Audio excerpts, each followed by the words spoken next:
Hello everyone. Today we are going to discuss on the topic the Industrial Revolution and the rise of imperialism. Let's see the points that we are going to discuss today. Introduction, definition and the features of the Industrial Revolution. Let's see the introduction first. During the medieval period, agriculture was the main occupation of the people. Everybody was associated with land in some way or the other. The needs of the villagers were simple. Whatever they needed was made by the artisans and the craftspeople of the villages. Every village was self-sufficient and had its own blacksmiths, weavers, carpenters, and other skilled people. Simple tools were used, and the craftspeople and artisans made goods at home with the help of family members.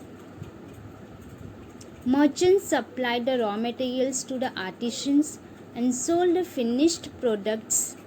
This system of production was known as the domestic system. Now, let's move to the next point.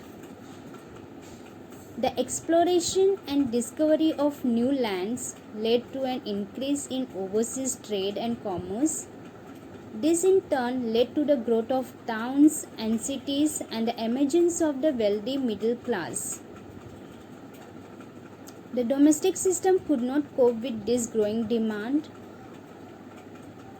A new system became the need of the hour. Initially, a new system evolved called the putting out system, under which merchants supplied the raw materials to the artisans and sold the finished products. This system came after the domestic system. With the revival of trade and the growth of markets, it was a precursor to the factory system. Now let's see definition of Industrial Revolution. By the middle of the 18th century, a series of remarkable inventions led to an economic revolution in England known as the Industrial Revolution. This great and radical transformation in industry, which fundamentally altered all the methods, techniques, and organization of production and distribution, is known as the Industrial Revolution. Now let's move to the next, that is features of the Industrial Revolution. The main features of the Industrial Revolution were as follows. First, the domestic system of production was replaced by the factory system. Second, the manual labor was replaced by machines. Third, small-scale production gave way to large-scale production. Now let's do the recapitulation what we have learned today.